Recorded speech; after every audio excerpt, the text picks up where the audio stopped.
Hello friends, in this video we are going to discuss about the previous year GATE question number 5.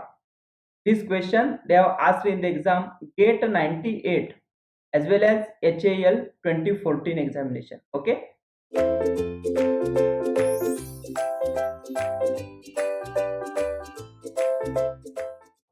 Let us read the question. The MOSFET switch in its on state may be considered equivalent to, they have given the options resistor, inductor, capacitor and battery. Okay, so if you check MOSFET or any semiconductor switch, yes, we can say that any semiconductor switch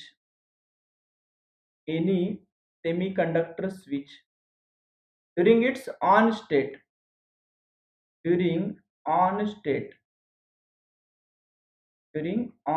yes, the switch offers some resistance. Okay, and that resistance is nothing but it is a r in is the internal resistance of the switch. Okay, so when the if the switch is having the internal resistance is r in, okay, so when switch is in the on state, this internal resistance will cause the power loss of I square into r in.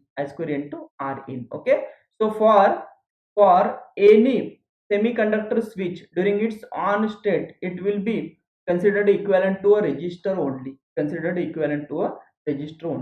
this clear? For this is applicable for all the semiconducting switches, either it is a MOSFET or thyristor, IGBT, etc. Okay, so this is about the previous year GATE question number 5. This question they have asked in the exam GATE 98 and the HAL 2014 examination. In the next video, we are going to discuss the previous year GATE question number 6. Thank you.